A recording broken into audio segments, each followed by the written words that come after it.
All right, folks, welcome back. Part two of our interview with Moshe Feiglin, who is the Deputy Speaker of the Israeli Knesset, running for Prime Minister. And before we get to this administration, just specifically, if you can, as Prime Minister or running for Prime Minister, your peace plan, quote unquote, what would the specifics of it be? Totally different than what failed for the last 20 years.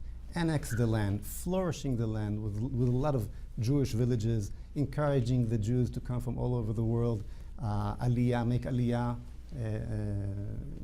to immigrate into the land of Israel. There is 1.7 Arabs living in Judea and Samaria today. It's about 350,000 families. That's it.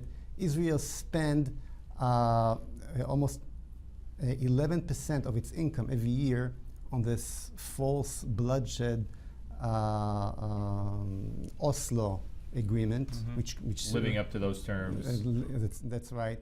This money should be transferred to help those Arabs who say they want to live anywhere else, help them find their future somewhere else, and those who wishes to leave can stay as a permanent residence, have their full human rights. Those who understand that the land of Israel belongs only to the Jews, only to the Jews, having only Jewish sovereignty, are welcome to stay. This is the real peace plan that can work. Nothing else.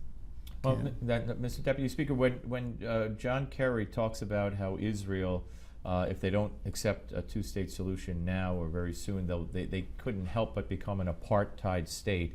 Caroline Glick, who I'm sure you're familiar with, said that he's saying that inherently Jews are evil, because if you can't help but become an apartheid state and all that it implies and all that it actually is, then you have to be inherently evil, don't you? Look, what did you think when he said that? First of all, my first reaction was, according to these ideas, America, the United States of America is an apartheid state, because there are many millions of Americans that having Barack Obama as the president, but cannot vote for him, like in Puerto Rico, in other places. All over the world, there are democracies that not everybody can vote, even though everybody have their full human rights, like in Hong Kong, Czechoslovakia, Latvia, even England have territories in Cyprus where they took over in World War II, no voting rights. And there are no voting rights. But he was sending a message with that word. Of course, I understand it. I want to tell you one thing. Forget about John Kerry. These politicians comes and go. That's not the story.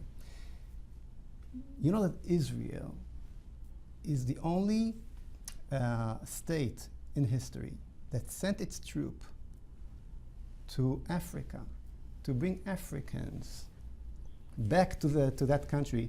Ethiopia, correct? From Ethiopia, to be its civilians and not slaves.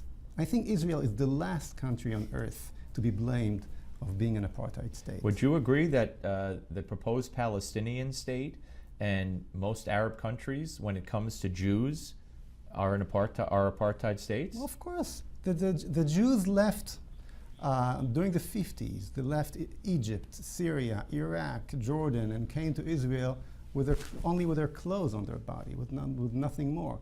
If today, if an Arab in Jordan, in the Kingdom of Jordan, sells his house to a Jew, there's a death penalty in the Jordanian law. Not talk about Arabs in Judea and Samaria that sell to Jews. So of course there is a double standard over here. And of course, we should not be worried about that. Stories, the heroic stories of the Syrians who were victimized by their own government or caught up in that civil war, coming to Israel, over the border to Israeli hospitals, Syrian children being saved.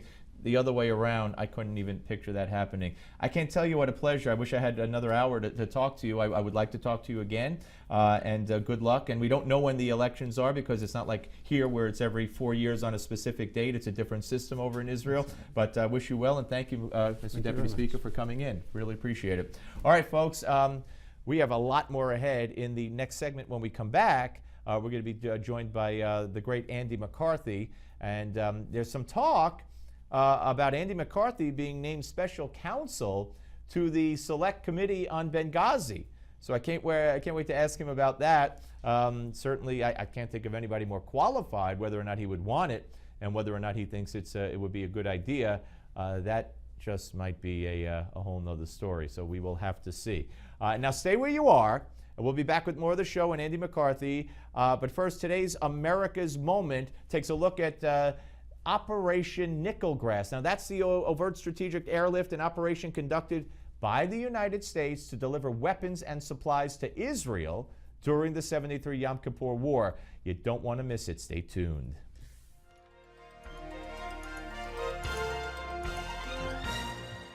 On October 6, 1973, while the nation of Israel observed Yom Kippur, the holiest day of the year for Jews, the combined military forces of Egypt and Syria launched a simultaneous and surprise attack on Israel's southern and northern borders.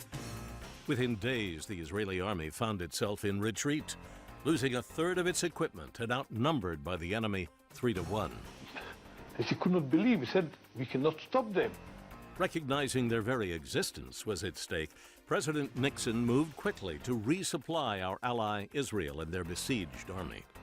With an around-the-clock airlift of U.S. military support, the tide of battle shifted, and soon the Israeli armies were advancing into both Syria and Egypt, with Israeli General Ariel Sharon's tanks threatening Egypt's Third Army with annihilation. The Soviet Union, who were supporting the Arab armies, quickly called upon President Nixon to stop the Israelis' advance or risk a larger war. The president intervened, saved the Egyptian army, and then used the opportunity to convince Egypt's President Anwar Sadat to seek a peaceful solution to a conflict that had plagued the region for decades. You're watching An American Moment on Newsmax TV. What if I